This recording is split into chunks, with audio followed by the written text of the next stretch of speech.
마을 곳곳에 쇳가루가 수북히 쌓이는 마을. 광양제철소 앞 여수 묘도 주민들이 체계적인 건강 영양 조사를 요구하고 나섰습니다.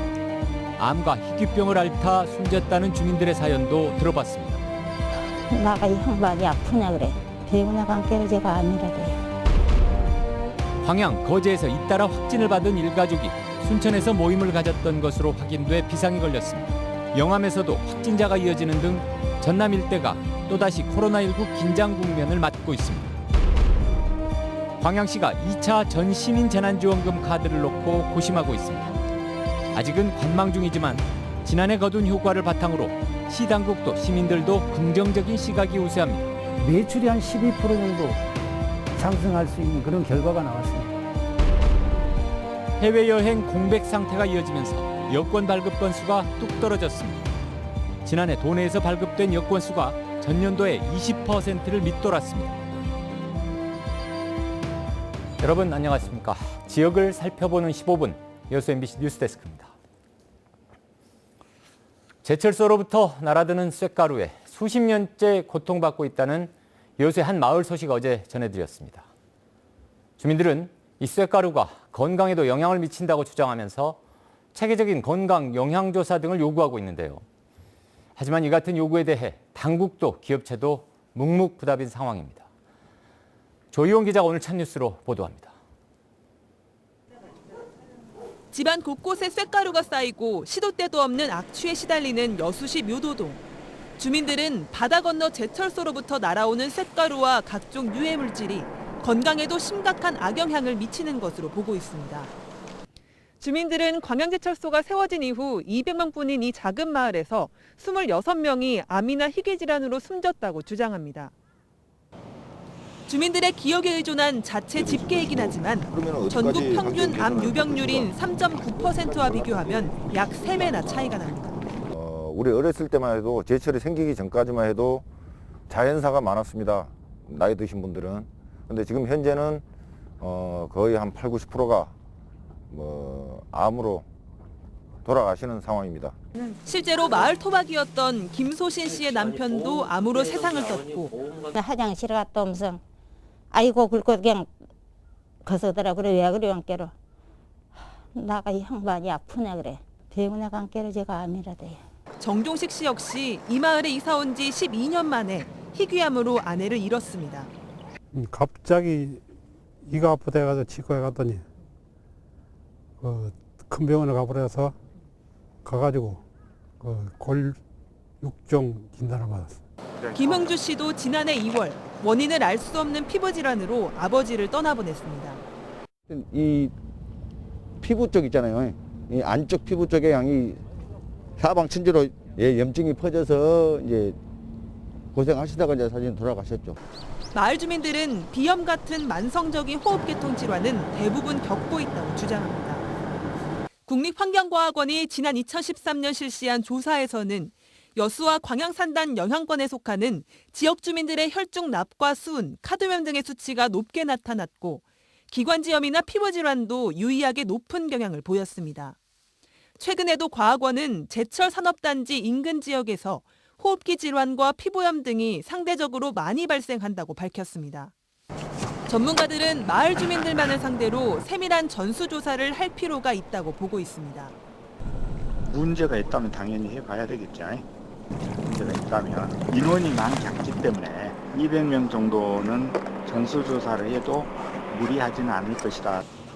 주민들은 포스코 측이 마을에 복지회관을 짓고 관광여행을 보내주는 등의 회유책만 쓸 뿐 근본적인 보상 대책은 내놓지 않고 있다고 불만을 표시하고 있습니다. 이에 대해 포스코 측은 입장 표명할 것이 없다는 답변을 전해왔습니다. MBC 뉴스 조희원입니다. 순천에서 모임을 가진 가족들이 순천 광양 거제에서 잇따라 확진을 받으면서 비상이 걸렸습니다. 순천시는 지난 16일부터 이틀간 순천을 방문한 뒤 경기도 시흥에서 양성 판정을 받은 A씨의 가족 가운데 순천 3명, 광양 2명, 거제 5명 등 모두 10명이 코로나19에 잇따라 감염됐다고 밝혔습니다. 당국은 확진 판정을 받은 가족이 순천 집에서 가족 모임을 가진 것으로 파악됐다고 밝히고 추가 동선 파악에 나섰습니다. 도내 주변 지역들도 최근 다시 코로나19 연쇄 감염이 이어지고 있습니다. 방역 당국은 영암군의 경우 확산세가 이어지면 전 국민을 대상으로 하는 전수검사도 고려하고 있다고 밝혔습니다. 김양훈 기자입니다. 영암 사찰발 코로나19 연쇄 감염이 계속되고 있습니다. 영암 지역에서만 40명, 강진과 나주 등 인근 시군까지 포함할 경우 확진자는 50명에 육박하고 있습니다. 코로나19 연쇄 감염의 주요 매개 장소는 사찰과 고구마 농장, 그리고 어린이집입니다. 첫 번째는 관음사. 첫 확진자가 발생한 것은 지난 14일입니다. 이후 도포와 덕진면 마을 등으로 확산됐는데 덕진에 있는 고구마 농장을 매개로 한 확진자가 가장 많습니다. 두 번째는 영암 도포에 있는 또 다른 고구마 농장. 지난 16일 첫 확진자가 발생했고 농장주의 가족과 외국인 2명이 감염됐는데 다행히 이곳은 확산세가 꺾이고 있습니다. 가장 우려가 큰 코로나19 연쇄 감염 매개 장소는 영암의 한 어린이집입니다. 지난 18일 어린이집 유아가 첫 확진된 이후 어린이집 교사 부부와 또 다른 유아가 잇따라 확진됐습니다.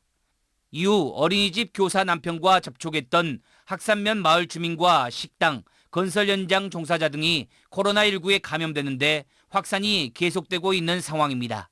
이 어린이집 관련해서 계속 이렇게 보니까 확진자가 오늘도 보니까 추가로 좀 나온 상태라서 이제 영암 지역에 전반적으로 좀 퍼져 있거나 아니면 인근까지 퍼져 있지 않겠느냐 이런 우려를 하면서 영암군은 코로나19 상황이 심각해지자 전통시장 5곳을 이달 말까지 임시 휴장하고 외국인 사업장 현장 점검을 강화하기로 했습니다. 또 연쇄 감염 고리가 되고 있는 건설 현장 식당 등을 대상으로 방역 수칙 준수 여부를 점검하고 사회복지시설 등 취약시설 종사자 전수검사를 실시할 계획입니다. 이 같은 조치에도 불구하고 확산세가 계속될 경우 방역당국은 영암군 전 국민을 대상으로 하는 전수검사도 검토하기로 했습니다. MBC 뉴스 김양훈입니다. 코로나19로 해외여행이 사실상 중단되면서 여권 발급수도 급감했습니다. 지난해 전남 22개 시군을 통해 발급된 여권은 23,200건으로 2019년 127,500여 건의 18% 수준에 머물렀습니다. 올해 들어서도 전남도청 도민행복소통실의 경우 여권 발급 신청 건수가 하루 평균 4건 수준으로 예년 평균 70건의 5%에 그치고 있습니다. 올해 들어 관내 지자체들의 재난지원금이 최대 관심사로 부각되고 있습니다. 그런데 지난해 도내 최초로 전 시민에게 지원금을 지급하면서 이슈를 이끌었던 광양시는 요즘 2차 재난지원금 카드를 만지는 모양새인데요. 자체적으로는 긍정적인 시각이지만 아직은 주변 분위기를 관망하고 있습니다. 김종수 기자가 취재했습니다. 도내 최초로 지난해 전 시민을 대상으로 재난지원금을 지급했던 광양시. 당시 분위기는 올 들어 여수시와 순천시의 재난지원금 지급 확정으로 이어졌습니다. 이런 가운데 설 명절에 임박하면서 광양시의 지원금 재지급 여부가 현안으로 떠오르고 있습니다. 지난해 시정 만족도 조사에서 확인된 시민들의 호응도와 업종별 매출 상승의 명확한 지표에 시 당국도 시민들도 공감하고 있기 때문입니다. 가족끼리 회식이라도 한번 한다고 오신 분들이 많아서 저희 식당에도 도움이 많이 됐어요. 매출이 한 12% 정도 상승할 수 있는 그런 결과가 나왔습니다. 기회가 주어진다면 저희 또한 또 한번 더 기지개를 필 수 있는. 아직 신중한 입장인 광양시도 부인하지는 않는 분위기입니다. 거리두기 완화와 함께 지역경제 활성화에 도움이 되는 시기에 맞춰 시의회와 협의를 거쳐 지급 방안을 발표하겠다고 밝혔습니다. 또 방역 혼선과 정부의 재난지원금 지급 등 다양한 변수 등을 고려해야 한다고 강조해 사실상 정부 여당과 보폭을 맞춰가는 모양새입니다.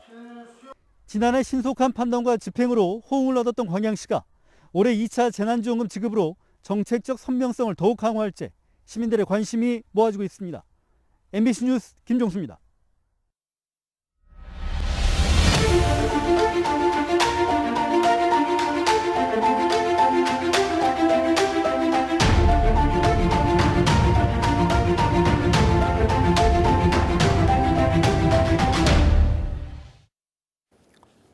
이달 초 단행된 여수시의 상반기 정기 인사에 대해 공무원 노조가 줄 세우기식 인사라며 강하게 비판했습니다. 여수시청 공무원 노조는 성명서를 통해 이번 인사는 특정 부서의 무더기 승진과 학연, 인맥 등을 바탕으로 한 줄 세우기식 인사며 전보 제한자의 전보와 경력을 무시한 발탁 등 형평성에 어긋난 인사로 직원들의 사기를 저하시켰다고 비판했습니다. 노조는 주요 부서나 소위 승진 자리로 이동하기 위해 치열하게 줄서기를 하는 관행이 고착화되고 있다며 학연과 지연, 특정 인맥 등을 배제한 공정한 인사제도를 마련하라고 요구했습니다. 정부 정책에 따라 도내 시군에서 하반기부터 배출가스 5등급 차량의 운행을 제한합니다. 전남 도내 시군은 올해 하반기부터 고농도 미세먼지 비상 저감 조치 발령 이래 배출가스 5등급 차량을 운행할 경우 하루 10만 원 이하의 과태료를 부과합니다. 배출가스 등급은 환경부 자동차 배출가스 등급제 홈페이지나 콜센터를 통해 확인할 수 있습니다. 올해 전남의 수출이 반등할 것이라는 낙관적 전망이 나왔습니다.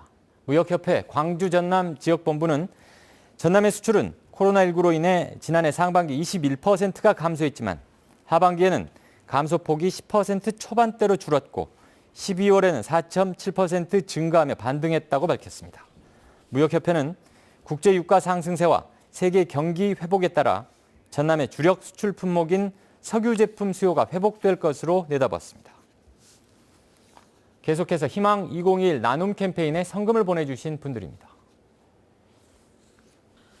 여수시 시전동 우미타운 주민 80만 원, 순천시 저전동 5통 주민 72만 7천 원, 여수시 덕충동 14통 주민 45만 원, 둔덕동 7통 주민 32만 2천 원, 순천시 해룡면 신대 중흥 6차 17리 주민 30만 8,670원, 여수 선경아파트 3차 입주민 30만 원, 여수시 만덕동 13통 주민 30만 원, 만덕동 엑스포 힐스테이트 2단지 주민 30만 원, 순천시 도사동 39통 5천 영무예다음 아파트 주민 28만 3,500원, 왕조일동 조례 대림 204동 205동 주민 27만 6천 원, 순천시 남재동 4통 주민 27만 원, 롯데케미칼 첨단 소재 어린이집 아동 및 교직원 23만 원, 고흥 대서초등학교 학생회 16만 1,000원, 광양시 중동 태영이용원 10만 원,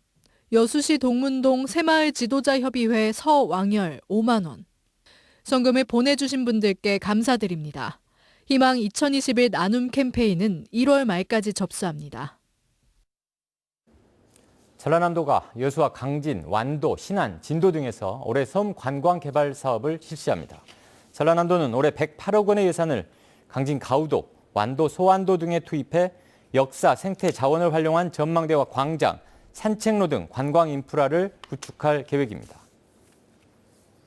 전라남도가 코로나19와 같은 신종 감염병 극복을 위해 의학과 의료 서비스, 휴양을 접목한 국가 첨단의료 복합단지 유치에 나서고 있습니다.